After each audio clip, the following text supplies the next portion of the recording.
Puissance en chevaux élevée, jolie fille et beau temps. Le Bavaria Tour est un terrain de jeu pour les fans de voitures. Les enthousiastes se rencontrent ici en traversant les belles routes de Bavière et en partageant des discussions autour des voitures.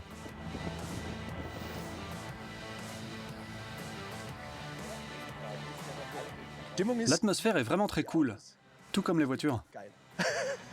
Très cool. C'est vraiment cool.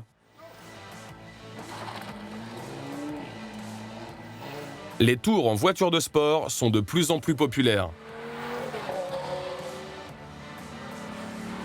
Si je conduisais une super voiture, je viendrais à un événement comme celui-ci chaque week-end. C'est vraiment très amusant. Quels sont les intérêts de ces tours? Le reporter Julian veut savoir. Odelhausen, en Bavière, les derniers préparatifs pour le Tour de Bavière sont en chemin. Et les participants arrivent plutôt décontractés à la brasserie Schloss.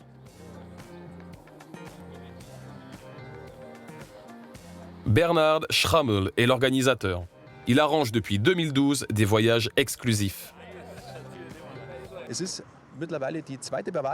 Nous en sommes au second tour de Bavière et cela fait 5 ans que nous faisons cela. J'ai commencé à organiser le tour il y a 5 ans, comme un passe-temps. Mais les retours étaient tellement positifs que nous nous sommes dit, c'est un hobby, gardons-le. Tout va si vite avec les réseaux sociaux de nos jours. Et c'est comme cela que ça s'est développé. La fois suivante, il y avait 25 voitures et tout a évolué.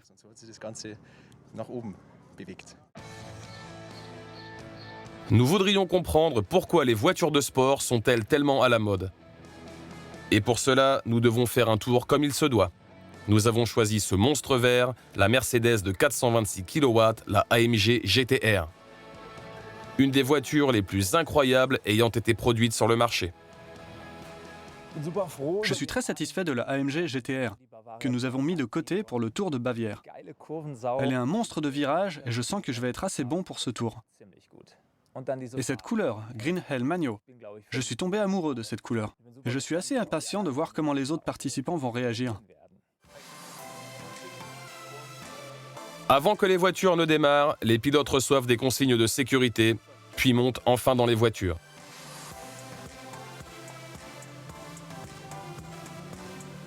L'accélérateur est essayé avec impatience, mais la Super Plus ne sera pas utilisée à la légère ici.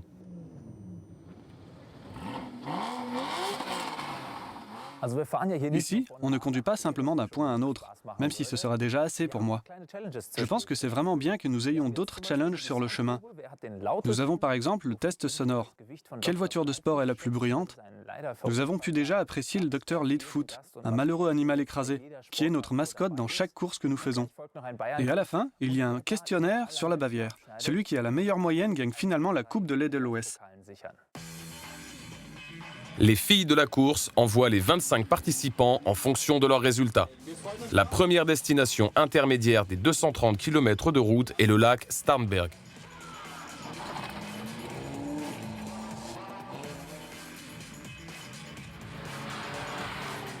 Sur le chemin, quelques-uns des plus beaux virages de Bavière attendent les pilotes.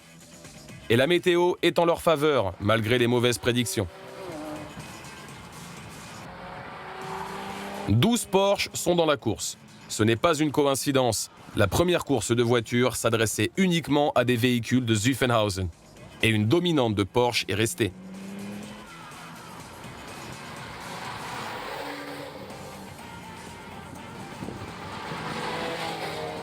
Le reste de la flotte est divisé. Une BMW M4 par G-Power, 2 AMG GTS,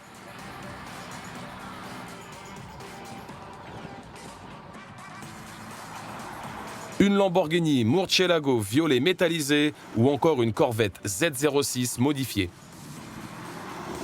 Ce n'est pas facile de sortir du lot ici, mais notre AMG GTR est bien reçu par les autres participants.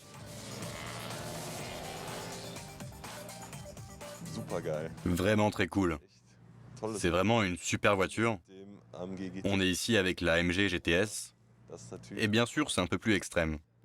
Donc, j'aimerais conduire avec toi si c'est possible. On peut échanger?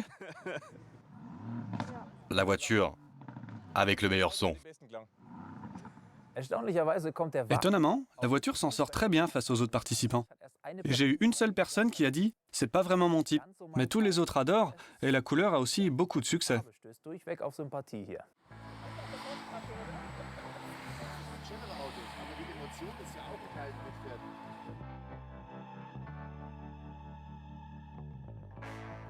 Après une courte pause, Hulk retourne sur la piste. Les derniers mètres jusqu'à la première étape sur les berges du lac Starnberg.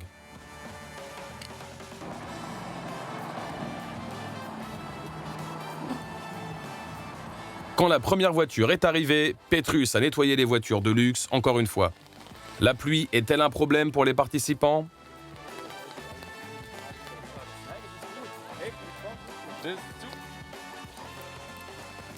Il ne reste pas beaucoup de temps pour un casse-croûte, car un autre temps fort nous attend.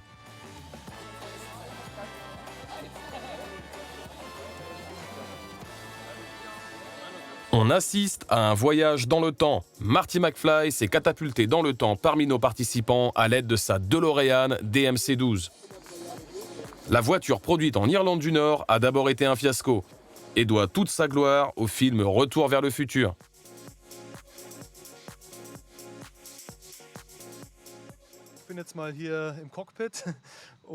Je suis maintenant dans le cockpit. Et comme vous le savez d'après le film, en étant ici, si vous allumez ce calendrier, le temps actuel s'affiche sur l'écran, sur celui du milieu et du haut. Dans les cadrans, vous pouvez entrer la date à laquelle vous voulez voyager dans le futur.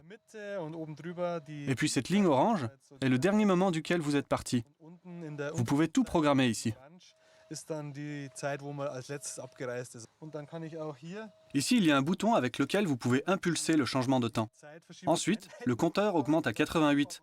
Viennent les effets sonores. Le convecteur temporel s'allume et le temps s'affiche au milieu, puis ici. Puis vous l'éteignez à nouveau et le rallumez. L'alarme s'est allumée car le plutonium est vide. Vraiment tout comme dans le film.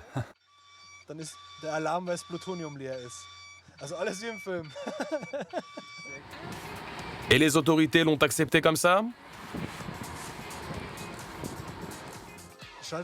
Éteignez la caméra. Ils ont fait une inspection de sécurité complète du véhicule lui-même. Et en ce qui concerne l'extérieur, tout était bon. Nous devons trouver la manière de nous entendre pour le mieux. Après un petit rafraîchissement, nous continuons en direction des Alpes. Un petit défilé a lieu devant le restaurant pour impressionner les invités. Et le ciel s'est éclairci à nouveau.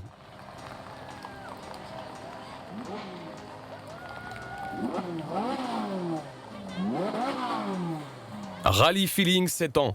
Le son de 25 véhicules ronronne dans nos tympans. Et presque 200 cylindres s'activent avec joie.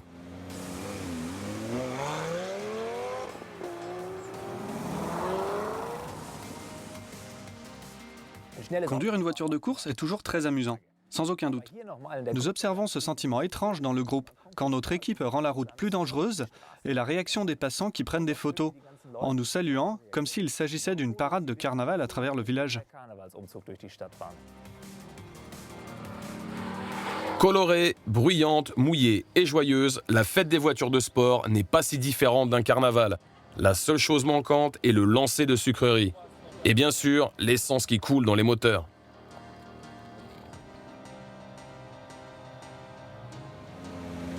Il y a encore quelques mètres avant l'Autriche et des routes moins encombrées avant la ligne d'arrivée sur la terre d'érable. La tranquillité idyllique des collines des Alpes prend une petite pause lorsque les voitures de sport sont de passage. Même la limite de 100 km/h autorisée est un plaisir et on ressent la rapidité dans les virages.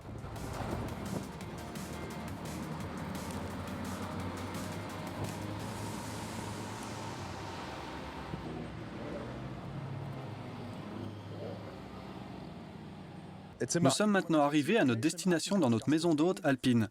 Des virages sensationnels pour finir la route ont satisfait les super voitures. Tout le monde est arrivé en toute sécurité.